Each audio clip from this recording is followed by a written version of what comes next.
Hello, Mr. Förster. Thank you for taking time to conduct this interview. We are very happy and very proud that you are here today. You are a green NGO business in Germany, and we would like to present you as best practice example in the frame of the NG Environment project. We would like to know your opinion about the pitfalls and challenges, and even so other aspects which are important by founding a green NGO. At first, we would like to know the name of your green NGO business, Mr. Förster. Hello, and thank you for the invitation. We are the Nature Information Center Senna and Environmental Education Center called Prinzenpalais in Germany. Could you tell me how many years has your business been in operation? Our facility has been in operation for 6 years. Okay. How would you categorize your business within a sector? For example, could you give a review, something like this? Okay, we are an institution in nature and environmental protection. As part of various educational programs and activities, we naturally also deal with the topics of waste prevention and renewable energies. In the area of tourism, we make a contribution to promoting nature and environmental awareness through various series of excursions in natural areas that are worthy of protection.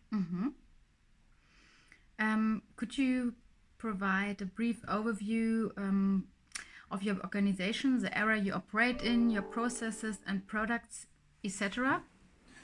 Our NGO was developed from 2014 to 2017. We used the structures of the NABO as a non-profit association for the application. As a nature information center in the vicinity of the adjacent large area of the Senna landscape, we see it as our responsibility to promote nature conservation and the need to protect the unique landscape and to present its national and international significance and make it accessible to the population. In addition, we are working towards ensuring that the area of the military training area is secured for the protection of nature with international significance after the withdrawal of the military. Then a landscape excursions throughout different themes. We hold numerous events every year, including environmental education with adults. We receive groups and individual visitors in our facility and guide them through a modernized exhibition. The exhibition deals with the question of what will happen to the area after the discontinuation of military use of the Senna military training area. Therefore, with the help of modern terminals, cinematic elements, and maps at various stations, visitors experience an exciting journey through the cultural and historical development of this outstanding landscape. After presenting different protection categories, visitors can finally decide which one they want to choose. Could you give also a brief overview at the current state of social and eco-political interests? Yes, in 2017, the NGO activity was transferred to state-sponsored work in the Education for Sustainable Development program, called BNE in German. This led to the establishment of separate departments so that a distinction can be made between the Education for Sustainable Development program and the classic Nature and Environmental Education program. The new program focuses on different dimensions under ecological, economic, social, cultural, and political aspects. How can life be shaped in terms of sustainable development? That's the question. Education for sustainable development should enable people to make sustainable decisions. Our team visits schools and daycare centers with full equipment and enables educational units on topics such as plastics, fair trade, and species protection on site. These are offered, for example, in the form of project days at schools. For example, the question of where the goods around us come from and how and under what conditions they are traded. The team is currently developing an educational program for the respectful use of drinking water together with the Paderborn Waterworks as a cooperation partner. In recent years, numerous new educational offers have emerged as topics of sustainable development. As a basis, we are guided by the 17 sustainability goals adopted by the United Nations. The work program also includes regular training for employees in order to ensure continuous quality development of the offers. As a second NGO facility in North Rhine-Westphalia, today, to date, the BNE Regional Center of the Zenon HR Information Center, located in the Prinzenpalais Bad Springe, was awarded and certified by the Nature and Environment Academy of the country. Could you even so provide a brief overview of the scope of your business? So the number of employees, the number of volunteers, approximate number of clients, and the annual turnover, donations, etc. At the beginning in 2014, the facility had 2 employees and today employs a total of 5 employees divided into 2 departments. There are around 10 to 15 volunteers. Every year, 18 to 100 events and educational offers are carried out in the center or outside of school and extracurricular educational partners. The total volume of the facility, including funding, personal contributions and donations, is around 200,000 euros per year. This is the result of continuous further development. Could you please provide an overview of the supports you assessed when setting up your business as a Green NGO, i.e. financial, mentoring, technical aspects, organizational aspects, professional services, marketing, etc.? At the beginning, we renovated and modernized a large historical building called Prinzenpalais in Bad Springe as part of the various funding phases. The cooperation with various network partners led to the willingness to support the project financially and spatially. Applications could be submitted via the Foundation for Environment and Development in Bonn in Germany and the North Rhine-Westphalia Foundation in Düsseldorf in Germany. 2. The cooperation with the city of Bad Springe, for example, developed well. The marketing office of the city of Bad Springe was used for advertising and booking excursions. The development process of the facility and the building took a total of 3 years until it was finally completed as an environmental meeting and education center in 2017. You know that this observatory is aimed at NGO leadership and to inspire NGO new leaders. If you were to look at the developing processes and your business again, could you mention something you would do differently this time? Are there any pitfalls to starting a green NGO, which new businesses should be aware of? What are the main challenges you faced in this sector?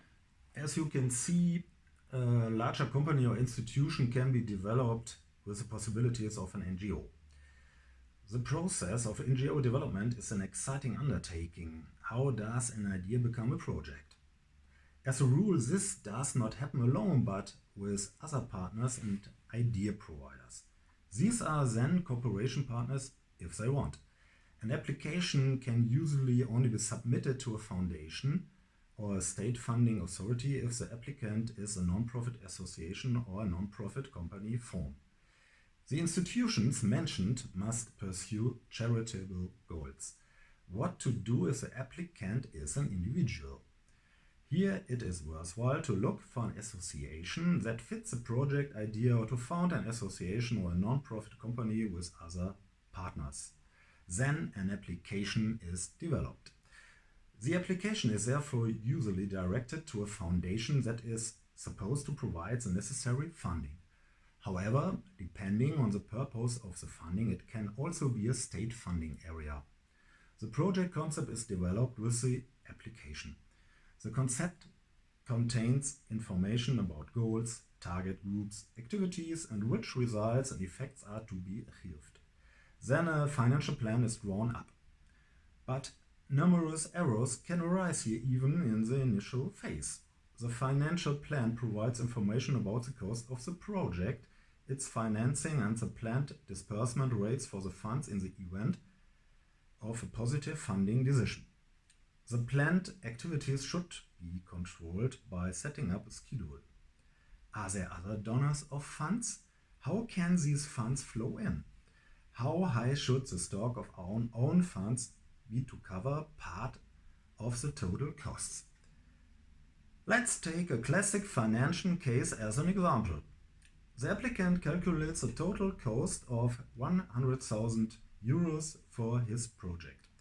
This includes, for example, employee costs, material costs, telephone, internet, further training, investment, inventory, and operating costs.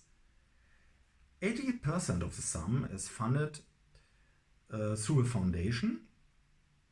In this case, in such a case, the applicant must then provide evidence of his own contribution of 20%. That's a sum of 20,000 euros. Again, numerous mistakes can be made here. What can be included in the so-called co-payment? What exactly does it say in the funding conditions of a foundation or state funding authority? How can the co-payment be shown? As a rule, part of the co-payments can be covered by donations or voluntary work, which can be accounted for with corresponding timesheets. For example, you can reduce your own contribution. If there is good networking with other cooperation partners, they will also contribute. With certain funding models, the own burden can be reduced to a low and therefore bearable financing option. It is also important to take enough time to develop and implement a project. As a rule, a project period takes between 6 months and 3 years. So, thank you. I have a last question, or that's the last part of this interview. What do you see as the main opportunities in setting up green processes? Do you think there is a scope to grow your business in the future? Have you got plans to grow and expand green aspects? And where do you see your green NGO in 10 years? The development of an NGO through the implementation of a project idea can therefore be divided in 2 phases. The first phase involves developing a project idea, selecting a suitable foundation, and presenting the project idea to the foundation and other project partners. When applying, the question of a non-profit legal form must be clarified. The question also has to be clarified whether the NGO is to be operated via a home office or by using an existing facility. Before drawing up the financial plan, it is also necessary to consider the number of staff that can be expected to implement the project idea in the desired period. After all, the personnel costs often make a large part of the cost when establishing an NGO.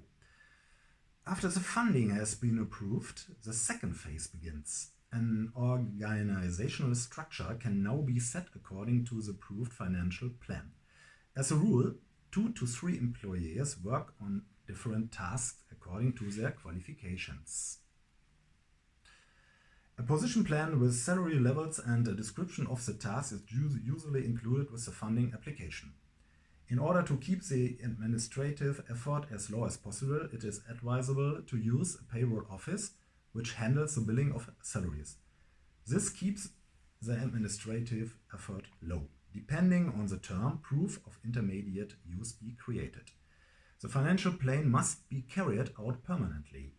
This also includes the regular retrieval of funds because the funds are usually paid out in partial amounts. At the end of the project, a detailed billing and documentation must be submitted. The following up funding should also be discussed during the project. Can this be done with your own resources that are generated with the implementation of the project? How will the project be expanded? Is a follow-up application necessary? What could it look like?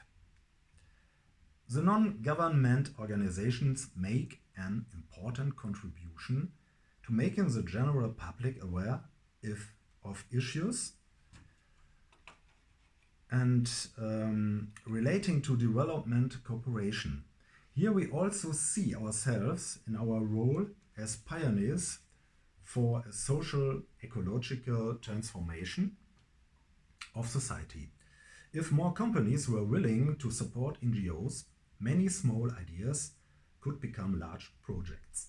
We were able to take this path successfully and are now financially well positioned with our facility. Nevertheless, we have to submit new project applications every year. That is why we are looking for further network partners who would also like to contribute financially so that we can carry out and finance our sustainable environmental and educational programs in the future.